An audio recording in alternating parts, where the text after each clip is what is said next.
प्रसिद्ध कवि कुमार विश्वास राज्यसभा जा सकते हैं। भारतीय जनता पार्टी उन्हें अपने टिकट पर उच्च सदन भेजने की तैयारी कर रही है। पार्टी सूत्रों का दावा है कि बीजेपी जल्द ही उनकी सीट का ऐलान कर सकती है। उच्च सदन के लिए उनका नाम लगभग फाइनल माना जा रहा है। सूत्रों ने बताया कि भारतीय जनता पार्टी की उत्तर प्रदेश इकाई ने 35 नामों की सूची नई दिल्ली भेजी है। इनमें कवि डॉक्टर कुमार विश्वास का नाम सबसे ऊपर बताया जा रहा है। हालांकि कुमार विश्वास की ओर से अभी तक कोई प्रतिक्रिया सामने नहीं आई है, ना ही बीजेपी ने अभी तक इस बात की कोई चर्चा की है। कुमार विश्वास और बीजेपी के बीच रिश्ते किसी से छिपे नहीं। आम आदमी पार्टी से बगावत करके अलग हुए चर्चित कवि मंचों से अरविंद केजरीवाल को गरियाते देखे और सुने जा सकते हैं। हालांकि आप में आने से पहले ही कुमार के बीजेपी नेताओं से अच्छे संबंध रहे। भाजपा की विश्वसनीय सूत्रों ने बताया कि कुमार विश्वास को इस बार राज्यसभा भेजने की पूरी तैयारी की जा रही है। बस उनकी सीट का चयन किया जाना शेष है। चर्चा है कि कुमार विश्वास को उत्तर प्रदेश से टिकट दिया जा सकता है। ऐसा पहली बार नहीं है जब कुमार विश्वास के राज्यसभा जाने की चर्चाएं चली है। इससे पहले जब भी राज्यसभा के चुनाव हुए हैं तब उनके राज्यसभा जाने की खबरें जोर शोर से सामने आती रही है। इस पर कुमार विश्वास अपने कार्यक्रमों में लोगों पर चुटकी लेते भी रहे हैं। बता दें कि उन्होंने 2014 में अमेठी से आम आदमी पार्टी की ओर से राहुल गांधी को लोकसभा चुनाव में टक्कर दी थी।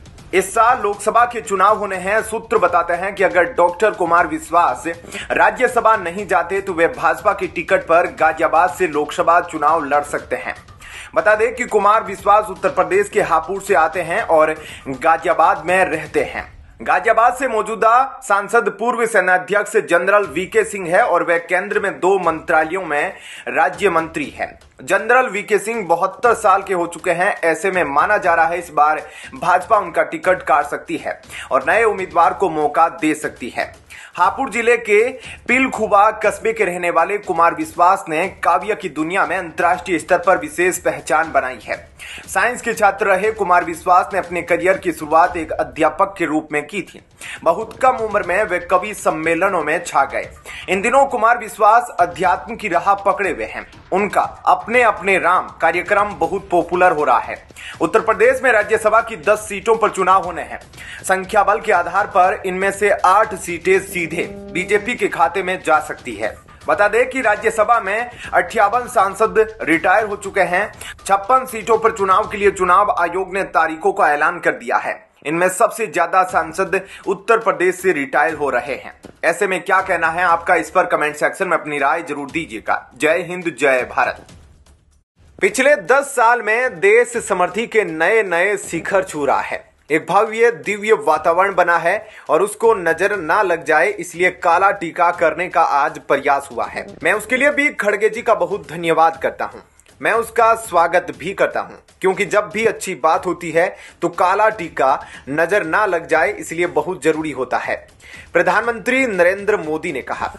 कांग्रेस ने प्रधानमंत्री नरेंद्र मोदी के नेतृत्व वाली सरकार के खिलाफ बृहस्पतिवार को ब्लैक पेपर जारी किया, जिसमें महंगाई, बेरोजगारी, सामाजिक न्याय, किसान और कई अन्य विषयों पर सरकार की विफलताओं का उल्लेख किया गया है। पार्टी अध्यक्ष मल्लिकार्जुन खड़गे ने यह ब्लैक पेपर जारी किया। इसी बीच पूर्व प्रधानमंत्री और जेडीएस प्रमुख एचडी देवगौड़ा ने गुरुवार को राज्यसभा में कांग्रेस हाईकमान की संस्कृति पर जमकर कटाक्ष किया। साथ ही उन्होंने कांग्रेस अध्यक्ष मल्लिकार्जुन खड़गे से पूछा कि क्या पार्टी उनके प्रधानमंत्री बनने को बर्दाश्त कर पाएगी। राज्यसभा में रिटायर हो रहे सदस्यों की विदाई में हिस्सा लेते हुए जदएस प्रमुख ने खड़गे के बयान पर आपत्ति दर्ज कराई। उन्होंने कहा, भाजपा को उनका समर्थन अपनी पार्टी को कुछ कांग्रेसियों से बचाने के लिए था जो इसे बर्बाद करना चाहते थे। पूर्व प्रधानमंत्री ने कहा कि मिस्टर खड़गे, क्या आप इस देश के पीएम बनना चाहते हैं? क्या कांग्रेस इसे बर्दाश्त कर पाएगी? कृपया मुझे बताएं। मैं कांग्रेस को जानता हूं। खड़गे को तकरीबन 35-40 सालों तक काम करने वाला एक साफ सुथरा व्यक्ति करार देते हुए देवगौड़ा ने कहा। लेकिन क्या हुआ जब किसी ने पीएम बनने या नेता बनने के लिए आपका नाम सुझाया? इसका उनके अपने दोस्तों ने विरोध किया है। देवगौड़ा ने कहा कि वे अपने जीवन में कोई निजी लाभ पाने के लिए एक पार्टी से दूसरी पार्टी में नहीं गए हैं। उन्होंने कहा कि मैं अपनी पार्टी को बचाना चाहता हूं जब कुछ कांग्रेसी पार्टी को बर्बाद करना चाहते हैं। मैंने भाजपा को अपना समर्थन देने का फैसला किया, यही एकमात्र कारण है। वहीं खरगे की ओर देखते हुए उन्होंने कहा कि यह व्यक्तिगत लाभ के लिए नहीं है। खरगे की ईमानदारी और उनके राजनीतिक करियर के दौरान उनके द्वारा दिए गए समर्थन को स्वीकार करते हुए देवगौड़ा ने 2019 में कांग्रेस जेडीएस सरकार के पतन के लिए कुछ कांग्रेस नेताओं को दोषी ठहराया। बता दें कि कांग्रेस जेडीएस सरकार का नेतृत्व पूर्व प्रधानमंत्री के बेटे एचडी कुमारस्वामी ने किया था। देवगौड़ा ने 2019 का किस्सा सुनाते हुए दावा किया कि कांग्रेस हाईकमान ने इस बात पर जोर दिया कि कुमारस्वामी को मुख्यमंत्री बनना चाहिए। दरअसल देवगौड़ा ने बताया कि उन्होंने कुमारस्वामी को नहीं बल्कि खरगे को मुख्यमंत्री बनाने का सुझाव दिया था। उन्होंने कहा 13 माह के भीतर उन्हें किसने हटाया? खरगे ने नहीं बल्कि कांग्रेस नेताओं ने उन्हें हटाया। ऐसे में क्या कहना है आपका? इस खबर पर कमेंट सेक्शन में अपनी राय जरूर दीजिएगा। जय हिंद, जय भारत। पीवी नरसिम्हा राव, चौधरी चरण सिंह और डॉक्टर एमएस स्वामीनाथन को भारत रत्न दिए जाने का कांग्रेस ने स्वागत किया है, मगर इसके साथ ही कांग्रेस नेता की ओर से कुछ बेहुदा बातें करते हुए सवाल खड़े किए गए। जयराम रमेश ने शुक्रवार को एक्स पर पोस्ट करके कहा कि आखिर स्वामीनाथन फॉर्मूले के आधार पर किसानों को न्यूनतम समर्थन मूल्य एमएसपी कब दिया जाएगा। उन्होंने लिखा, पीवी नरसिम्हा राव, चौधरी चरण सिंह और डॉक्टर एमएस स्वामीनाथन जी भारत के रत्न थे और सदैव रहेंगे। उनका योगदान अभूतपूर्व था जिसका हर भारतीय सम्मान करता है। जयराम रमेश ने कहा, डॉक्टर स्वामीनाथन फॉर्मूले के आधार पर किसानों को न्यूनतम समर्थन मूल्य का कानूनी दर्जा दिए जाने पर मोदी सरकार चुप है। प्रधानमंत्री मोदी की हठ धर्मिता के कारण 700 किसान आंदोलन के दौरान शहीद हुए, मगर सरकार ने किसानों के साथ वादा खिलाफी की। आज भी किसान दिल्ली कूच के लिए तैयार बैठे हैं, मगर सरकार कोई सुनवाई नहीं कर रही। उन्होंने कहा कि भारत जोड़ो न्याय यात्रा में किसानों को न्याय दिलाया जाना एक मुख्य उद्देश्य है। किसान न्याय के लिए हमारी मांग है कि स्वामीनाथन फॉर्मूले के आधार पर किसान को एमएसपी देने की गारंटी कानून दिया जाए। वहीं पूर्व प्रधानमंत्री चौधरी चरण सिंह जी और स्वामीनाथन जी को सही मायनों में श्रद्धांजलि होगी। कांग्रेस संसदीय दल की प्रमुख सोनिया गांधी ने नरसिम्हा राव को भारत रत्न दिए जाने की घोषणा का स्वागत किया। इस बारे में पूछे जाने पर सोनिया गांधी ने संसद परिसर में संवाददाताओं से कहा, आई वेलकम इट, मैं इसका स्वागत करती हूं। वहीं नरसिम्हा राव की बेटी एवं भारत राष्ट्र समिति बीआरएस से विधान परिषद सदस्य वाणी देवी ने देश के सर्वोच्च नागरिक सम्मान भारत रत्न के लिए अपने पिता को नामित किए जाने की शुक्रवार को सराहना की और इस निर्णय के लिए प्रधानमंत्री मोदी का आभार जताया। वाणी ने कहा कि नरसिम्हा राव उस वक्त प्रधानमंत्री बने थे जब देश मुश्किल समय का सामना कर रहा था। उन्होंने सुधारों को लागू किया जिसकी पूरे विश्व ने सराहना की। उन्होंने कहा, दलगत भावना से ऊपर उठकर राव ने योगदान को मान्यता देना और भारत रत्न प्रदान करना हमारे प्रधानमंत्री मोदी के अच्छे मूल्यों को दर्शाता है। कांग्रेस नेता नरसिम्हा राव ने प्रधानमंत्री रहने के दौरान सुधारों की पहल की और अर्थव्यवस्था से लेकर विदेश मामलों जैसे क्षेत्रों में समस्याओं का स्थायी समाधान तलाशा। वाणी ने कहा, भारत रत्न सर्वोच्च नागरिक सम्मान है, हालांकि इसमें कुछ देर हुई लेकिन ठीक है। तेलंगाना के लोग नरसिम्हा राव को भारत रत्न दिए जाने से बहुत खुश है। परिवार के सदस्य अभिभूत है। गौरतलब है कि पूर्व प्रधानमंत्री चौधरी चरण सिंह, पीवी नरसिम्हा राव और मशहूर वैज्ञानिक व देश में हरित क्रांति के जनक डॉक्टर एमएस स्वामीनाथन को देश के सर्वोच्च नागरिक सम्मान भारत रत्न मरणोपरांत से सम्मानित किया जाएगा। प्रधानमंत्री नरेंद्र मोदी ने शुक्रवार को खुद एक्स पर पोस्ट के जरिए यह जानकारी दी। ऐसे में क्या कहना है आपका? इस पर कमेंट सेक्शन में अपनी राय जरूर दीजिएगा। जय हिंद, जय भारत।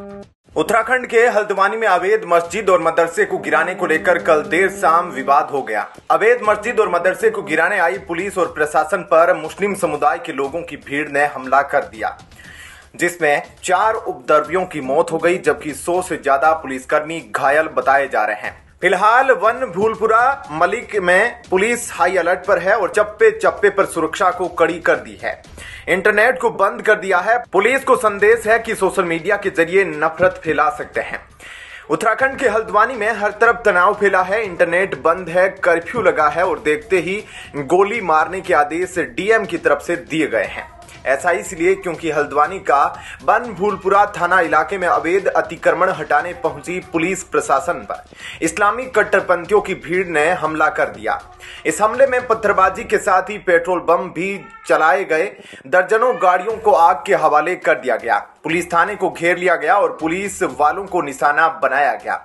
अभी तक मिल रही जानकारियों के मुताबिक इस हिंसा में 6 लोगों की मौत हो चुकी है तो करीब 300 लोग घायल हो चुके हैं, जिसमें अधिकांश पुलिसकर्मी और अधिकारी है। मामले को देखते हुए पूरे राज्य को हाई अलर्ट पर रखा है। सीएम धामी मौके का पल पल अपडेट भी ले रहे हैं। हिंसा पर राज्य एडीजी कानून एवं व्यवस्था एपी अंशुमान ने बताया कि 100 से अधिक पुलिसकर्मी हिंसा में घायल हो गए हैं, जिनका इलाज जिला अस्पताल में चल रहा है, जबकि 4 लोगों की मौत भी हुई है। प्रशासन ने सभी स्कूल कॉलेजों को भी बंद करने का आदेश दिया है।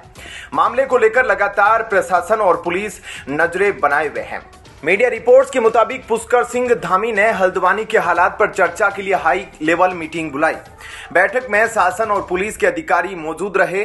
बैठक में मुख्यमंत्री ने पुलिस अधिकारियों को जरूरी दिशा निर्देश दिए। इसी के साथ नैनीताल जिला प्रशासन ने दंगा प्रभावित क्षेत्र में कर्फ्यू लगा दिया। इसके साथ ही उपद्रवियों को देखते ही गोली मारने का आदेश जारी किया गया। वहीं प्रशासन ने अफवाहों को फैलने से रोकने के लिए दंगाइयों को देखते ही गोली मारने के आदेश जारी किए। इस बीच राज्य सरकार ने पूरे राज्य में हाई अलर्ट जारी कर दिया है। बता दें कि जिस मदरसे और मस्जिद को लेकर कट्टर मुस्लिम भीड़ सड़क पर उतरी है वो मलिका बगीचा में स्थित है। उत्तराखंड पुलिस प्रवक्ता और आईजी नीलेश भरने ने जानकारी दी है कि कई जिलों की पुलिस फोर्स और पैरामिलिट्री को भी हल्द्वानी में लगाया गया है। साथ ही शुक्रवार 9 फरवरी 2024 को सभी स्कूलों में छुट्टी घोषित कर दी गई।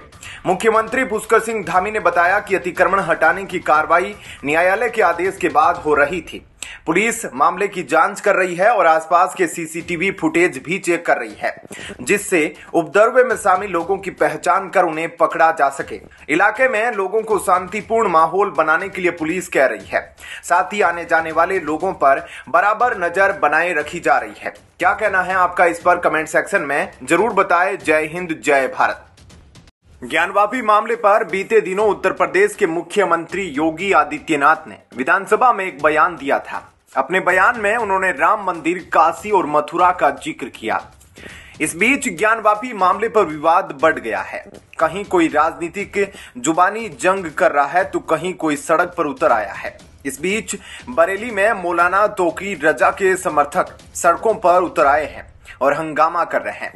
ज्ञानवापी केस में आए फैसले के विरोध में शुक्रवार को जुम्मे की नमाज के बाद तौकीर रजा के समर्थक जेल भरो आंदोलन कर रहे हैं। बता दें कि बरेली में आईएमसी प्रमुख मौलाना तौकीर रजा खान ने जेल भरो आंदोलन का आह्वान किया था। मौलाना के इस आह्वान के बाद पुलिस और प्रशासन पहले ही सतर्क हो गया था। पुलिस ने शहर भर में सुरक्षा के कड़े इंतजाम किए हैं। बता दें कि बरेली में शुक्रवार को जुम्मे की नमाज के बाद यह विवाद देखने को मिला।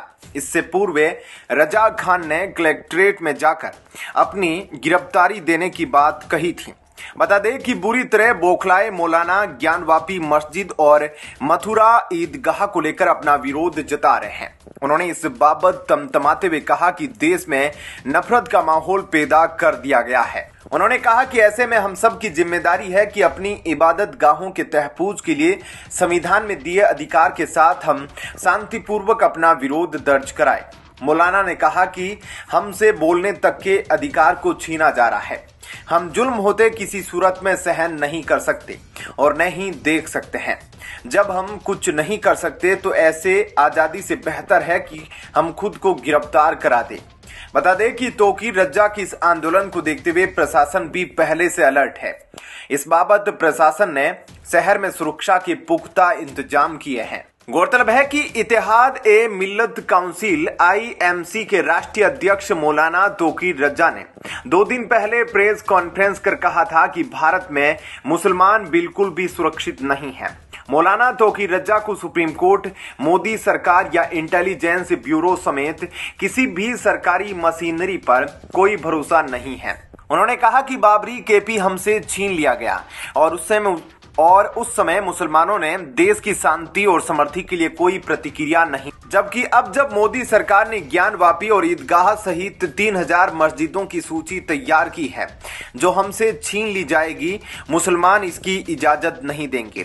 इसलिए अब हमें चुप रहने की जरूरत नहीं है, बल्कि हम सामूहिक की गिरफ्तारियां देंगे और पूरे देश में जेल भरो आंदोलन होगा। इस दौरान कानून व्यवस्था बिगड़ी तो सरकार जिम्मेदार होगी। इस मामले में कोतवाली थाने में मामला दर्ज किया गया है। मौलाना तोकी रजा और 30 पार्टी पदाधिकारियों को सीआरपीसी की धारा 149 के तहत नोटिस जारी किया गया है। इसमें कहा गया है कि किसी भी सभा की इजाजत नहीं दी गई है। कानून को अपने हाथ में लेने का प्रयास करने वाले किसी भी व्यक्ति के खिलाफ सख्त कार्रवाई की जाएगी। ऐसे में क्या कहना है आपका, इस पर कमेंट सेक्शन में अपनी राय जरूर दीजिएगा। जय हिंद, जय भारत।